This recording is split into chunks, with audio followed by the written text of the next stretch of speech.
James, how are you, buddy? I'm doing great. I am doing great. We're just coming out to you today in beautiful downtown Holiday. Yeah, sunny, sunny gorgeous Tampa here. Bay, Florida. Beautiful Yeah. God Logic Studios in sunny Yeah. Tampa Bay, It is Florida. a great day. It is a So great day. we had this week. We've kind of bounced around from topics. There's a lot of interesting things going on in the world.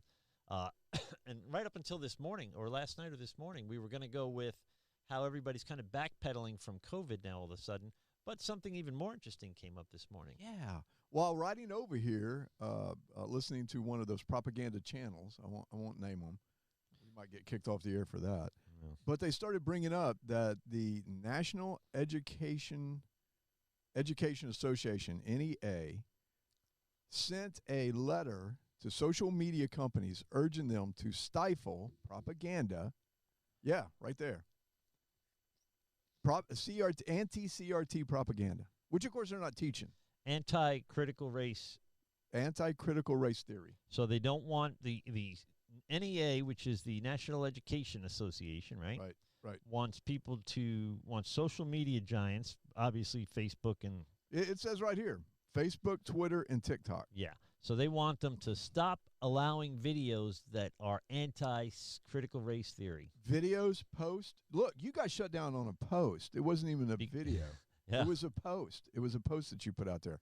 They came at me over a joke about Omicron, that if you move the letters around, it spells moronic. Yeah. And they came and told me that was a false, Yeah. COVID-19 You got fact checked. Yeah, I know. It was a joke. It was a joke, you know? So we have shortly after the National School Board, I got this on the screen now, Yep. and NSBA, which we talked about. Yeah, we talked about. So they sent calling parents terrorists. Yep. Yeah, they sent a thing to the FBI that they wanted parents at meetings, the ones particularly in Virginia, or this was off of all the drama in Virginia, loud in Virginia. This was Virginia. That they wanted parents to be on a domestic terrorist watch list. Yep. Everybody that attended or got angry at. Right. So, and strangely enough, the FBI's like, okay, let's do this. Yeah. So they. Department of Justice. They asked the Department of Justice. Department of Justice is like, heck yeah, let's do this. And so they send. And so that was weird enough, right? Right. So, that is.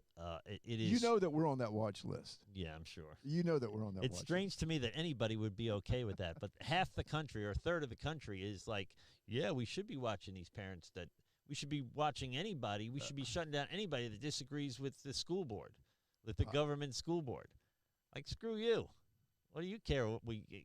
Why not have the other half of the argument? And the interesting thing. So anyway, I don't want to get bogged down here, but I still got it on the screen here. So, so the Department of Justice memo, the National Education Association sent a similar letter to this big social media companies urging them to stifle propaganda about critical race theory, which supposedly stoked what they call a small but violent group of radicalized parents. I'm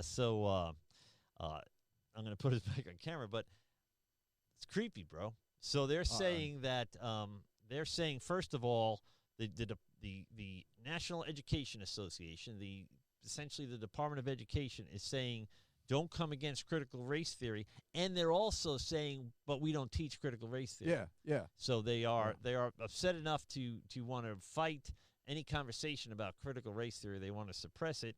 And then the other side of the mouth, they're saying, well, we don't teach critical race theory. What are you talking about? Right. So why are they so upset about it if they're not teaching it anyway? Right. Why do you need to even bring it up? So this is... here's the thing. Okay, because you and I both know, as when we talk about churches and stuff like that if somebody comes to us in the church and says, you're teaching this, which is false, then we invite them to the church to show that we're not teaching that. Does that make sense? Yeah.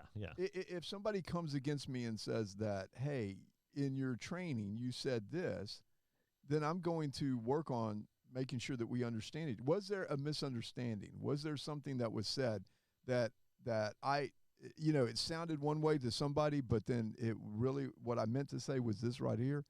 But yet they don't even allow you to do that. If your school is teaching, because listen, go back in time just a little bit. Go back in time. DeSantis said no critical race theory in the state of Florida. If you do it, I'm coming after you. I mean, in fines and They're going to fine you for teaching different things like that. Either the NSBA, it was the NSBA, the what's her name? I can't think of her name, came out and said, if you're a teacher that teaches this and you get fired, we will pay for your court to go against the state. I don't know if you remember that. They say that again. If they do teach critical race theory, somebody will pay their defense. Pay their defense. Who is that? Who said that? Hang on. Let me just look up who's in charge of the National School Board Association. Okay. Because that's who it was. Karl Marx, I think. Close. All right, we're shut down. We're shut down? No, I'm only kidding. Oh, gosh. Come on.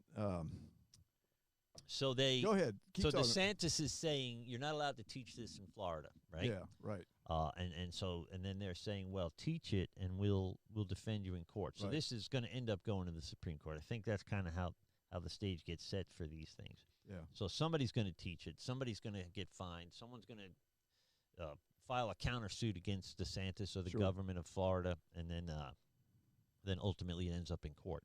So just like Biden's mandates, which really weren't laws, right? They were until the OSHA adopted them, they were just Biden's hot air, right? Right.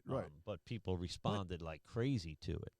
So here we have another example of how they want to have the conversation, but they don't want to have any counter conversation. They don't want any civil discourse on certain topics, that being mandates, certain topics like vaccines, certain topics like critical race theory. So I'm with a doctor recently, and she's outraged that other medical professionals are questioning essentially Fauci and the main narrative around vaccines, and she's not upset with you and me. She's upset with other doctors. But the strange thing is, unless you've done this research yourself, you're essentially taking someone's word for it.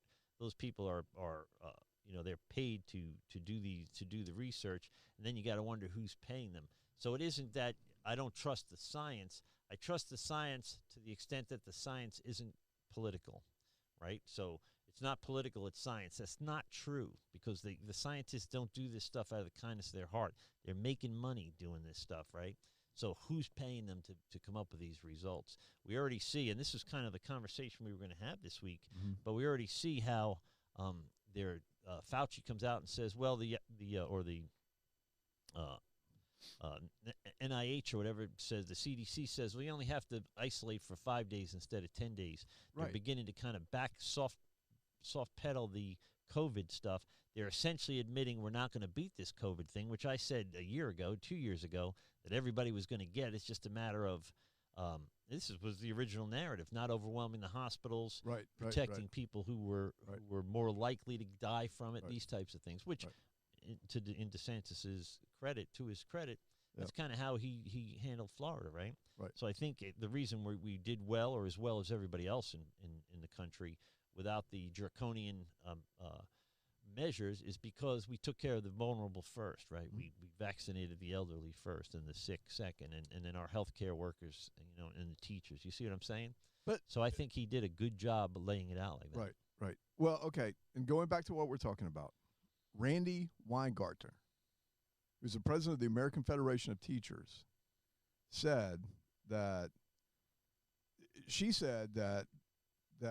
the American Federation of Teachers unequivocally promote CRT and indicate they will defend it, and teachers who teach it, as indicated by Politico's morning education newsletter. The NEA has approved tens of thousands of dollars to fight back conservative groups that portray teachers as spreading racism, indoctrination under the disguise of critical race theory. So they're ready to protect teachers who get fired for teaching it. Now, this was back in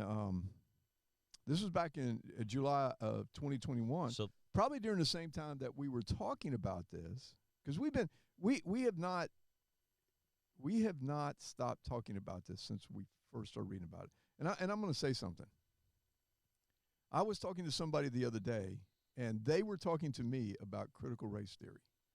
and they were acting like it was brand new, that they had never, I mean, like all of a sudden it was here.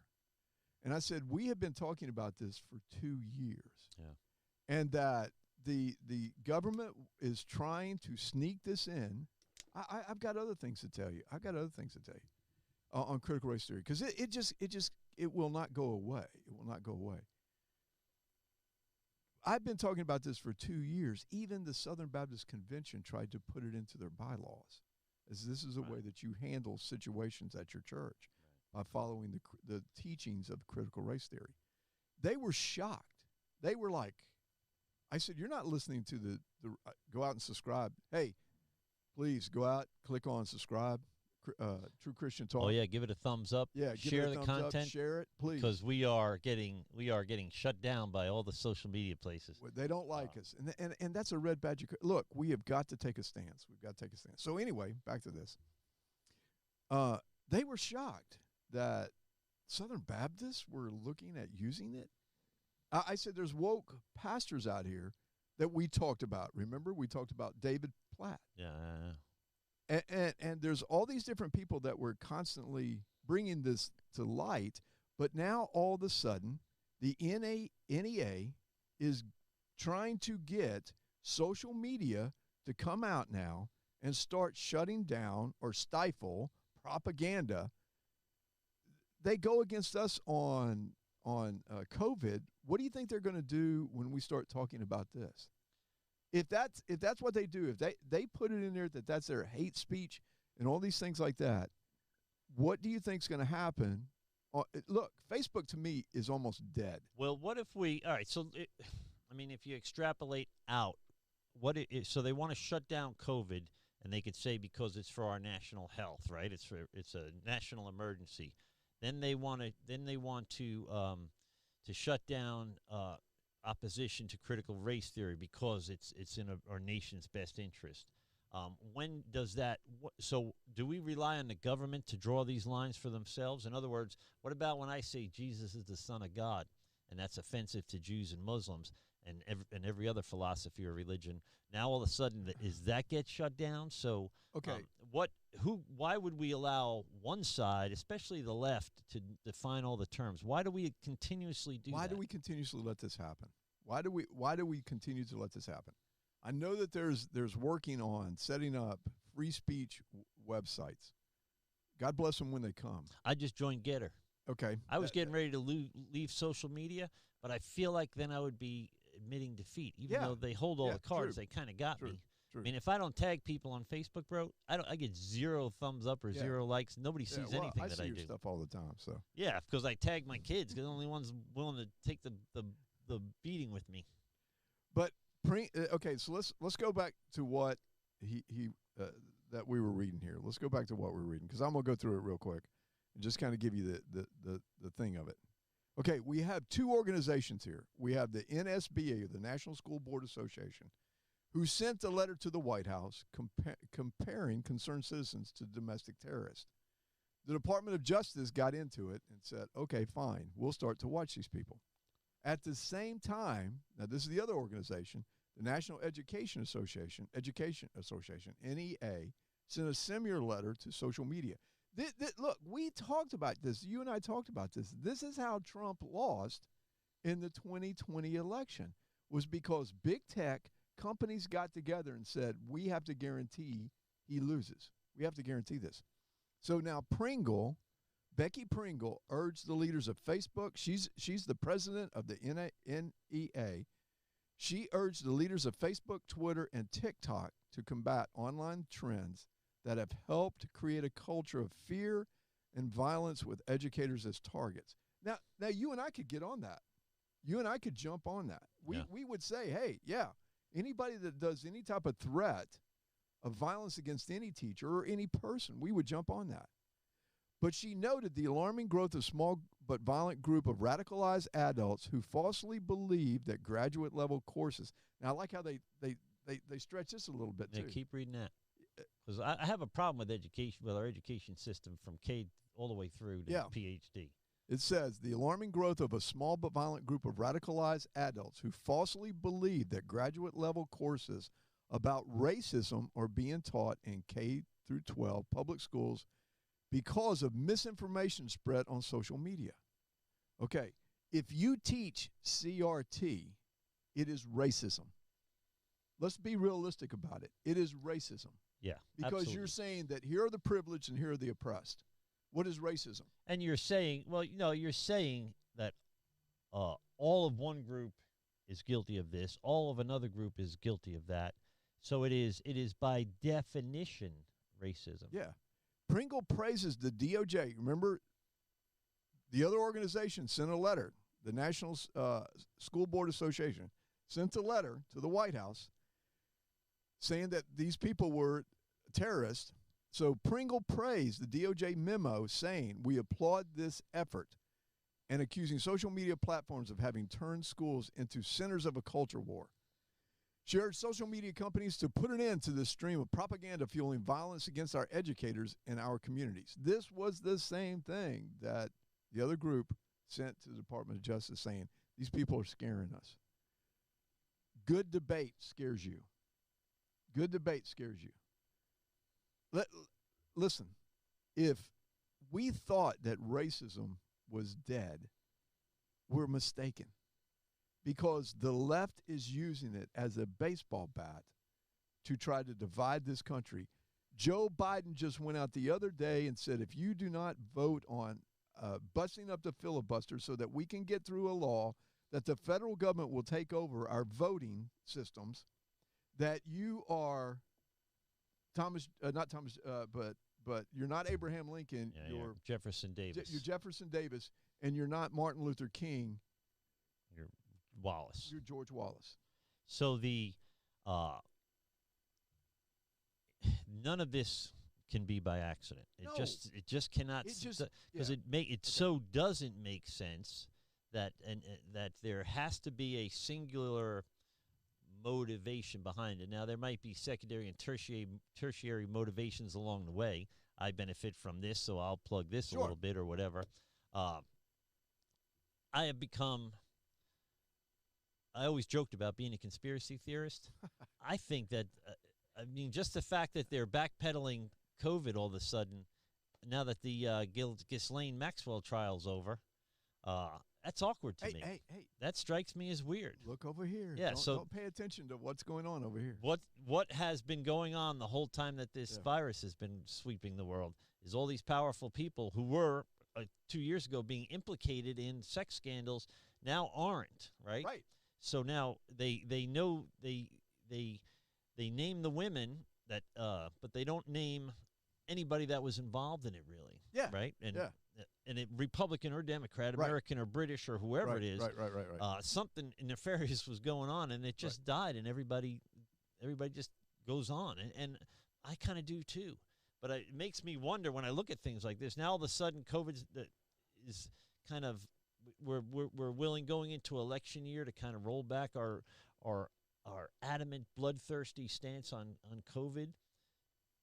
It just seems it's unbelievable to me. Well, listen, hanging around people like you have got me to really start getting into the. Are they conspiracy theories or yes, prophecies? They are Well, why are so many coming true then? A little of both. A little of both. I'm not going to disagree with you on prophecies here. But hanging around with people like you, and listen, all those that say that the government is completely corrupt, I'm starting to believe it. And I'm sorry. I love this country. I don't think there's any country better than this country right here. I think it's the greatest country in the whole wide world. I was able to travel freely through these states last, a couple of weeks ago and see this beautiful country. And I don't want to see us lose it. I don't want to see us lose it. And that's why all of a sudden now I'm fired up. I'm ready to go fight, And I want us to get, and not in a violent way, I want us to use our votes. I want us to use our voice. I want us to be able to talk about the things that are important to us in life. And I want us to treat everybody equal. I want us to get back to what we were built on. Well, you bring up an interesting point. If they are successful, and I suspect they will be successful in silencing conservative viewpoints, will the conservative angst just go away, or will it manifest itself in violence or some other way? I hope In and other pray. words, No, is it no, sir. because we're not having the conversations Right. now Right. that the bullets are going to be flying 2 years from now? I hope and pray not. It does seem to be counterproductive and almost damaging. So when you tell a whole race of people that they don't stand a chance, that the whole system has to be torn down because they don't stand a chance, as soon as they believe they don't stand a chance, they don't. Does that make sense? Sure. So you suck the life, the American dream right out of these people, and you do so to your, while feathering your nest by writing books and giving speeches and Right. teaching critical Right. race theory to Coca-Cola for 50 grand a Right. day or whatever. Right. Oh, I'm glad you brought that up.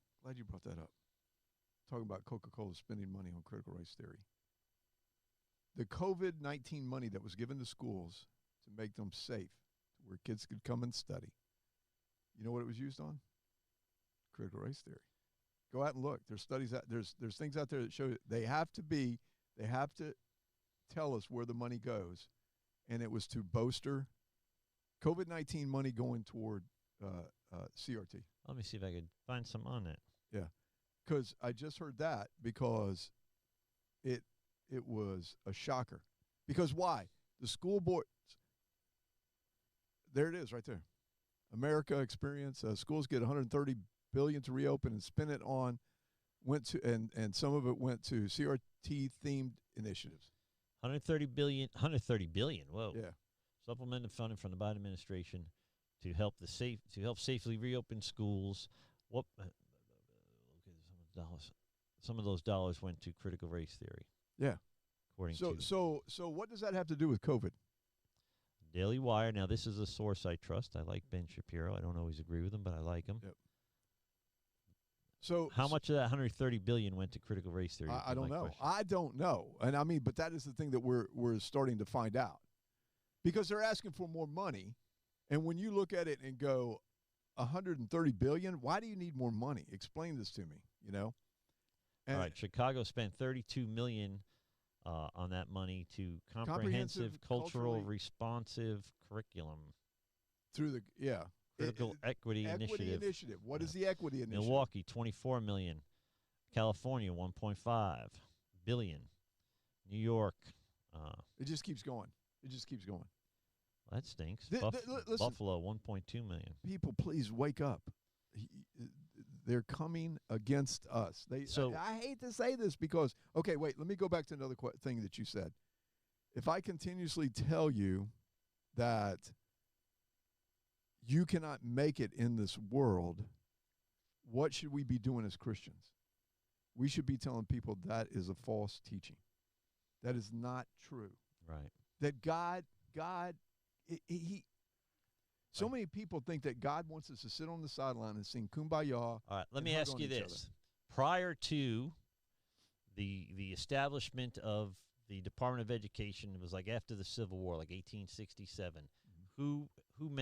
Who did education before we had a Department of Education? A lot of churches. The churches did it. Sure. Who established the university system around the world? Christian organizations. So when we established after Andrew Johnson did it, was that the president after Lincoln? Yeah. Yep. And then Grant. Yep. He establishes the Department of Education and essentially replaced the church as the foundation for education. And 150 years later, we have effectively removed religion, period, from our education system. Look what else we did. Those are the other things, too. Here's the other things we did, too. The churches were handling poverty. The government stepped in and said, we can do it better than you can. Yeah. They built... They are the ones that built the projects. People want to get upset and mad at just normal people. They built these projects to keep them in areas. Who? The government. The government built projects. Yeah, low-income Section housing. 8, low-income housing. Okay. So that they can put low-income people in these houses and tell them, for every child you have and you're unwed, we're going to give you more money. What are we running into right now? The government has continued to subsidize So these people out here so that now they don't want to go to work because the government's paying for did it. they intentionally Of course, bust they up the intentionally family did. unit Of so course they they would did. become the center Yes. of Yeah. what everybody needed, rather than the family or the church or the community? So here's what it seems like: the government has slowly but surely tried to replace everybody all along. Everything. They even The took over parents. our healthcare system, right? Yeah. They took over our education system. It is. They take over charity. So Yep. so now, instead of doing charity ourselves, we pay our taxes and rely on the government to do our charity for us. How do you shut down a church? You take away charities from it. My money that I Charitable give to, donations. You mean. my money that I give to my church, I can deduct it on my I can put it in my income tax and deduct it. Take that away from me. Now, you and I are in a different position. We're going to do it anyway. Yeah. We're going to do it anyway. But take it away from people that use that as a tax deduction. Yeah, the businesses that keep my church open, Yeah, really, people that own businesses. And they're going to start looking at going, hey, you know what? Used to you were a benefit. Now you're a hindrance. Because that's how they're going to. Yeah. Seriously. Well, we already saw the Obama using the IRS to limit his political opponents, right? If you had patriot or freedom or liberty in the title of your 501(c), you were slow walked. You didn't get your approval. Let's talk about another one. Gosh, you're bringing up all these subjects. The IRS is looking at being able to go into your checking account if you are spending or making over $600. So they're going to go and see where people do not realize why this is such a threat. People do not realize I have a mortgage. My mortgage is over $600 a month. So when I pay that, the IRS wants to know where that money's going to. So they're going to put their fingers into my checking account, my savings, all these things like this. They're going to put their fingers in there. Now, you go, well, I'm a little fish. So what? No. So were the parents and the teachers' unions. They're little fish. But yet, what did? They wrote to the Department of Justice saying that they were domestic terrorists. So you and I being on this right here, the federal government can't come right at us. They would probably lose that. They might come at us, but it would not work. But if they came at our checking accounts and said, hey, we noticed you spent this money over here, but you did not claim it on your taxes, that's how they're going to go after you. And they don't need, by the way, they don't need a lot. They don't need an office full of people to do this anymore. Right, so it isn't like somebody at YouTube or somebody at Facebook has a file on me. Yeah. As soon as you hit their algorithm and you stay there, you're stuck like glue. Then every time you come up, they check, right? The computer checks, not a human being. Yeah. So we're using artificial intelligence, a very nominal intelligence, but we're using artificial intelligence to infringe upon people's First Amendment rights because they think it's for a better good. So then, so we're at the halfway point. We talk about now. We'll turn our attention towards what does this mean to the church? How should the church proceed? Is this not a chipping away at biblical teaching? Slowly but surely, what role does the church, should the local churches play in that? And I'll say this on that point. I became, for the first time in 25 years, I've been an independent for the 25 years, I became a Republican this week. So I can vote. I did it. So I used to be a Democrat, and 25 years, 30 years ago, I became an independent, and because I hated the political parties, and now I've become a Democrat because in Florida you can't vote in the primaries, right?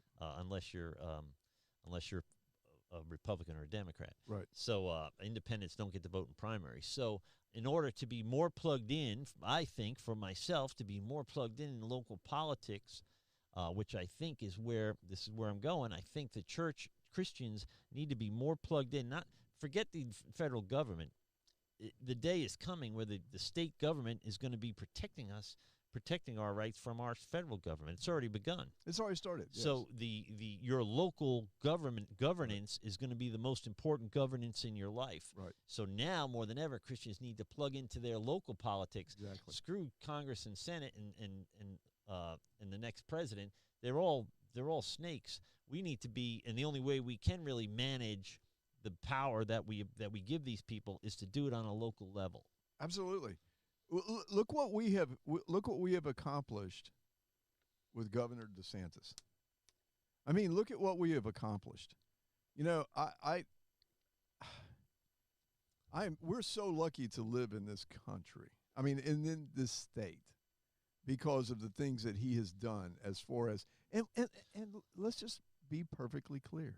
It's not radical right. When COVID came and hit us, he did everything he could to help everybody. Yeah, we shut down like everybody we shut did, down sure. for a We few shut months. down. We shut down. But then when he said, this isn't working, he opened it back up again. Well, let me ask you this. Do you think, what is his motivation for doing the right thing? Do you think he does the right thing because he's a Christian or he's inclined to do the right thing? Do you think he does it because he's a patriot? Do you think he does it to gain power that he will then be as corrupt as everybody else one day? Was Trump a patriot? Is DeSantis a patriot? Can you look at Obama and Biden and say they're patriots? Do they love America? They're patriots for their side. I think here's the thing. They love some future version of America. Like, they don't love America. They love Obama and Biden. They love some future. The left loves some future version of America. If you came to me and said, I'm going to get married to a bum, and I said, well, don't marry that guy. He's an alcoholic. But I'm going to change him. I'm going to make him better. This is going to be a perfectly healthy relationship one day. I've seen too many times, and that seems to be what the Democrats, that's their flavor or brand of patriotism, is some utopian version of the United States, and not United States for all its faults now. Does that make sense? Sure, it does. So I see DeSantis. I'm wondering if he isn't motivated simply, like I would be motivated, I hope, by my Christian faith, by my love of my country. Yep. And was that the case with Trump? I mean, I think with Trump, it was Trump. He was motivated by himself. He loved himself. But he did a lot of good. But is he doing a lot of the right thing for the right reason? Yes, and I'm gonna defend him right now. You're always defending him. Yeah, I am gonna defend him. Look, you're a radical right-wing extremist. I am. It is beginning. Yeah, it is beginning to look that way. So look. Before he came in, let's go back to Ronald Reagan. Okay, you probably don't remember Ronald Reagan because you were a little kid when he was in office. And I was a punk rocker, so I was anti everything when Reagan was. The 9 most terrifying words in the English language are, I am from the government and I'm here to help. Yeah. That to me is just, that's exactly what we're talking about today. I listen, there is an agenda going on to change the fundamental portion of this country. There is an agenda. You cannot deny that there is not an agenda. You know, here's what happened. We have a president, because I'm going to go back to your Trump statement. We have a president that steps in that nobody likes. They loved him on TV when he was on TV. They loved him when he looked at people and said, you're fired. They loved him when he was brash, when he was straight in the face. Yeah, they all took pictures with him and took his money. Yeah, they showed up at his parties. They did all these things like this. They loved him. When he got into the White House and said, I'm draining the swamp and I'm getting rid of all this crap over here, all of a sudden he became public enemy number one. Then he was a racist. And they went against him. The whole time that he was in office, they were trying to impeach him. They impeached him twice. You know, right? And they're trying to do it again. They're trying to put January 6th on him so that they can say he can never ever be a president again. They are so afraid of the truth. Why are so many people? I'll tell you this. I was a Democrat, then I was an independent for a long time. 25, 30 years. And I voted for Democrats and I voted for Republicans. I did whatever I felt like doing. I could never vote for a Democrat again. I mean, it is not the Democratic Party that my parents and my family was part of in New York City. And it is, but how can people follow this stuff and come to such a drastically different conclusion than I come to? In other words, are they reading the headlines and not the articles? In other words, you could ask 100 people, and 50 of them might say Trump's a white supremacist. Sure. But, all right, so what's the proof? Well, CNN said, Associated Press said, New York Times said, Washington Post said. They're all saying the same thing, but they're all quoting each other. Yeah. No one, who said it first? Who has any proof at all, right? So this is, why are so many people so comfortable believing these things without any proof? I'm going to give you an analogy, and I want to help you with this. Last night, Wendy texted me and said, okay, when she does the laundry and she finds money in the dryer, That's mine. She calls it where she's been tipped, her laundry tip. So she kind of contacted me last night, and she said, I just had a great laundry tip out of the dryer. And so she said, and of course I text back and I said, it's mine. And she says, well, tell me how much it is, and you know, I'll give it to you. So I text back and said, more than $1. And she was like, ha, ha, ha, no, you have to guess the amount. Well, I started thinking about it and realized that I had sold an article to my cousin. I had put the money in pocket of the pants I'm wearing right now that went into the washing machine. And I told her, this is the money from there, because I couldn't find it. I'd misplaced it. But it got to the point to where we were going back and forth at first that I just got tired of the conversation and I said to her, it's yours. Forget about it. You know, it's yours. I'm tired of the conversation. I'm tired of the texting back and forth. That's what happens when we get into these politics. They look at you and call you a racist. So what do you have to do? You have to defend that you're not a racist. You hate children. So what do you have to do? You have to defend that you don't hate children. You want to see people die from COVID because you're anti-vax. You have to defend that you're not anti-vax. After a period of time, we get tired of trying to defend ourselves, and that's when we just kind of say, you know what, I'm walking away from here. Well, that is it takes gumption if you're going to stand up. I'm not anti-vax, but I'm anti-mandate, except that the left sees that as the same thing. Sure they do. That makes sense? Sure they do. So going back to my conversation with the doctor, she is blown away that people wouldn't trust science or scientists or science. But these are the same scientists that tell us that there's more than two genders. And they try to convince us of the most bizarre things. So they shot their credibility on that nonsense. And now when we really need to know if they're telling the truth or not, there's no way to trust them. Because they've talked insanely the last 10 years over how many genders there are or not only any that, of those not things. Only that, come on. I mean, we could go down the list of everything that they've told us since the beginning of this. Look. When AIDS came out, everybody in the country was going to die. Eventually, everybody was going to catch it because it seemed to be one of these things that when you got it, you died. Okay, Let me finish. And then they started to do the science. They started to do the work on it. And they said, hey, here's how you get AIDS. Having a sexual relationship with another person who has AIDS, or using needles. Reusing needles, because they were seeing it. So let me go with this. So all of a sudden we said, whoa, hang on a second. We're not going to do this over here. We're going to have protected sex. I mean, good gosh, they sold more probably, apparatus to help protected sex than anything else, Yeah. And then these that are over here that were using the needles, the government stepped in and said, hey, we'll give you clean needles. Well, because why? They were trying to stop the spread. They did not, at first it was like a panic. At first there was this little bit of a panic because anybody that got it died. There was no like ifs, ands, or buts. If you were tested with AIDS, you were done. But then the medical community got together. They started putting together drugs that if you have AIDS today, I mean, how many people do we know, famous people that we know that have tested HIV positive that are still alive today because of the drugs that we have out here? If we would have came out and said, listen, COVID is a terrible virus and there's a lot of people that are going to die, which we did. Let's go to our homes and stay in our homes for a period of time to remember to put the spread down, to let it 15 days to flatten the curve. Flatten the curve. Remember, so we didn't overdo our hospital system, basically. Right. And then we found out that wasn't the truth. But instead of coming out and saying, hey, you know what? We realized that we were a little off here. It is easier for us to forgive than to forget when you want to continuously put it on us as we're the problem and not the answer. I got to go back to what you said, though, a second ago. I got to go back. Think about what I was talking about there, but I got to go back. You said if you say that you're not against the vaccine, but it's a individual's choice, you're against the vaccine. Let me go another one. If you say that you're against critical race theory, then you're a racist.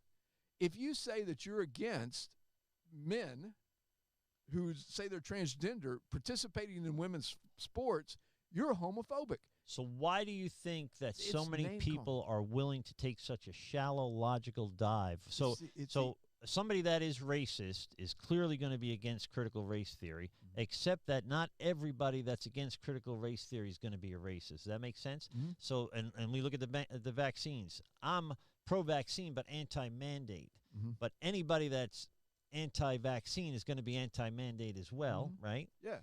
So why is it so easy, not only for people to put other people in such a simple category, but why, if one person does it, Fauci does it or Biden does it, why is it millions of people buy in so easily? Is it a supernatural deception? Is it evil? Are people deceiving and being deceived? Why is it so easy for people to fall for that? Why have we surrendered our human agency at all? Well, I think it is. I think it is Satan's plan to do this. Look, I think we've had this conversation before, that if the United States falls, Israel falls. Well, if the United States falls, everybody falls. Well, I agree. South but Korea Israel, falls, everybody goes. Israel's first. Yeah. Taiwan. Hong Kong, South Korea. Yeah, everybody falls. Europe, Western Europe will go. So who wins in that? Who wins in that? Not God. No, right. We'll go underground. We'll go underground. We'll start doing as the original church did. We'll start holding our services in caves and in people's houses and things like that. But we'll be careful. Well, what happened after the fall of the Roman Empire? We entered what we would call the Dark Ages, or the Middle Ages. Right. They kind of changed the name, to Right. make it more politically correct. By the way, the church, the Catholic Church, largely got us through the Dark Ages, right? But as soon as the Roman Empire fell, as bad as the Roman Empire was, they provided for order in the world, in the known world. As soon as they fell, we went through centuries of plague and violence and wars and all sorts of things. The United States is the Roman Empire of our day. So what do you think happens when when the United States falls? We enter, I would say, another Dark Ages. Evil forces will take power in our place. Evil forces are in power right now. Yeah. And so the only thing holding them back right now is a strong America, which we haven't had in over a year. Right. So I was just talking to a family member who just got back from Afghanistan. I talked to him about the withdrawal, and he was disgusted by it. He said that some of the guys that he served over there with killed themselves over it. Sure. That they were so heartbroken that everything they did was for nothing. Right. So this is clearly God has used America for good in the world, whether everybody wants to believe it or not. There's people. Here's the bottom line: people can be divided neatly into two groups. People who believe the United States is mostly good, in other words, good but have made mistakes, or bad and have done good things. So I say, well, we ended slavery, and somebody else would say, well, they had slavery. The fact that they had slavery at all makes it a whole thing bad. Well, I say somebody who quits drinking and drugging should be applauded, should be celebrated. But their logic would be if they ever drank or drugged, they should be marginalized and forgotten about, whether they're still doing it now or not. So for me to hear anybody of any color, even patriots I've seen on YouTube saying America was never great, even ex-military saying America was never great, they couldn't think of a time where America was ever great. I'm a plumber, and I can think of several times where America was great. So we stopped the spread of communism for the most part. We defeated fascism in Europe. We fought a bloody war to end slavery in the Western world. There's so many ways that America was great that for these grown men and ex-military and patriots to not be able to figure out a time when America was great, if the standard is perfection, then you're right, America was never great, because no one person, never mind a community or a government, a nation, is going to be perfect. It's very annoying to me, bro. Well, you went back and said something about, after the decline of Rome, the Catholic Church kind of stepped in. Well, the Catholic Church did help, but it wasn't perfect either. Nobody has ever been perfect. There's only been one person that's perfect that we know of. And, of course, that's Jesus Christ. Right. But the thing that we continuously have. Look, it is so much easier for me to call you a racist, a bigot, than to do some work, get to know you, get to know that how much you love and care for people, love and care for this country, love and care for your neighbors. I mean, we can go on and on and on down the list of who we care about, and it's everybody.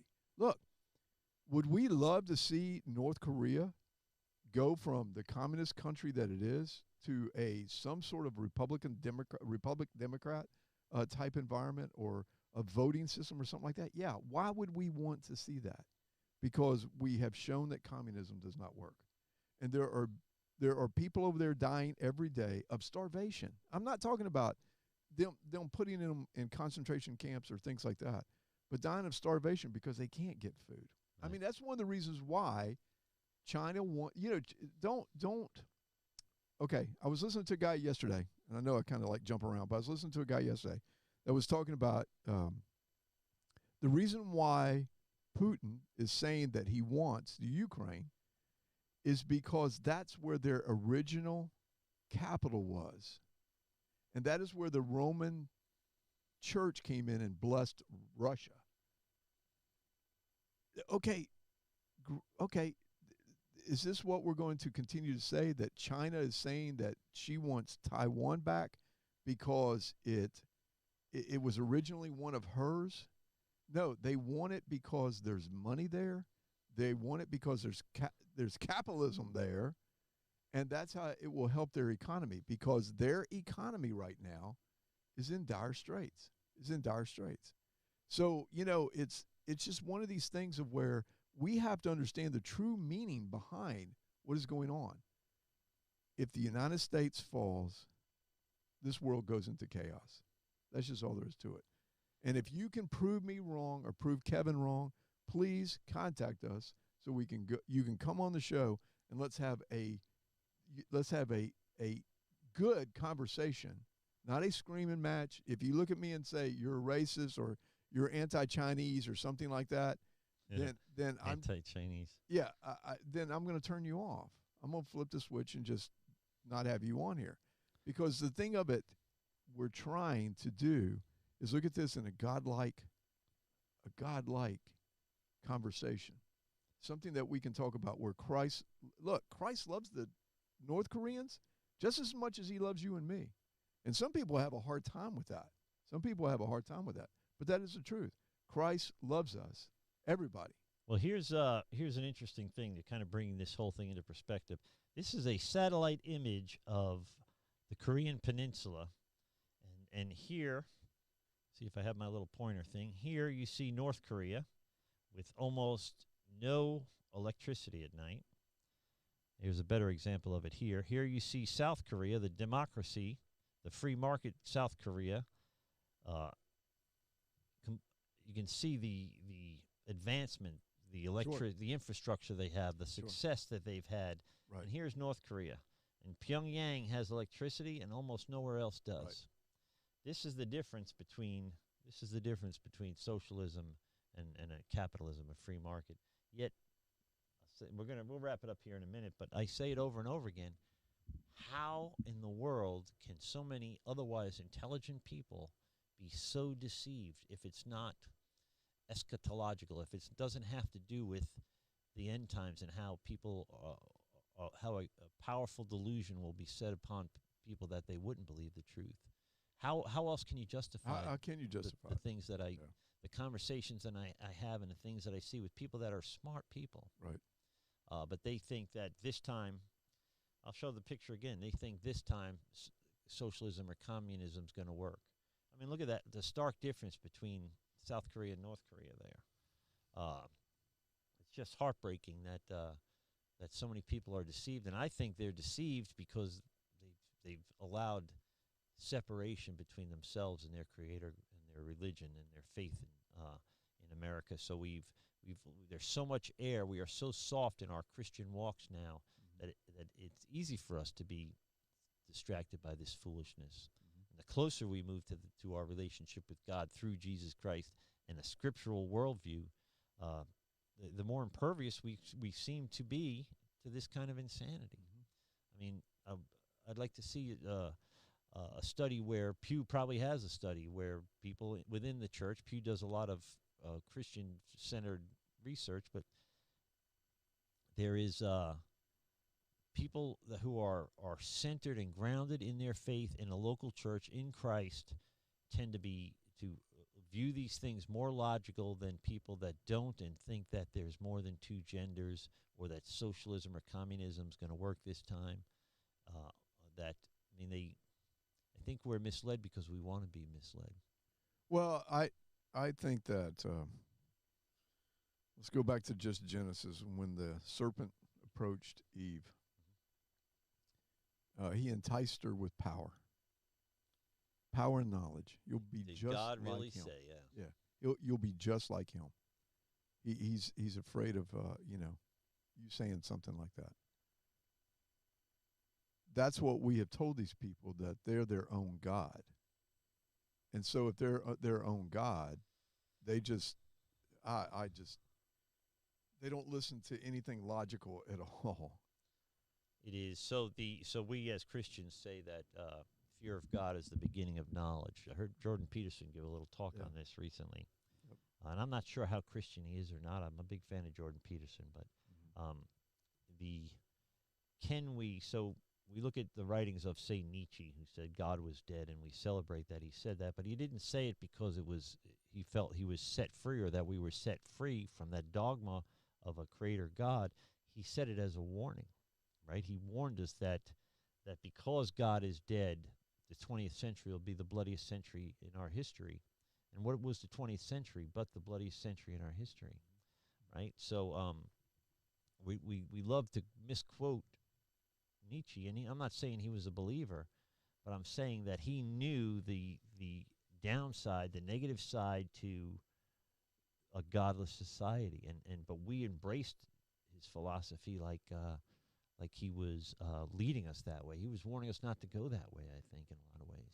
That makes sense? Well, yeah, but that's a nice way of looking at a guy that they're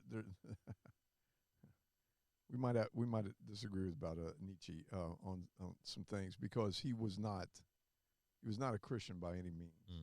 He was not a follower of God by any means. And even if he was trying to say that God is dead, that just justified the things that he was doing in the background.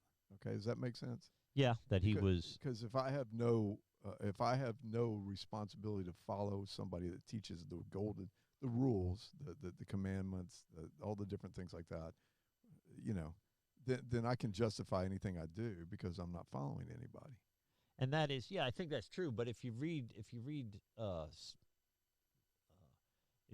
on from God is dead, he doesn't seem to be saying, so let's party. He seemed to be saying, even if he did do that, and most people, let's be honest, most people did.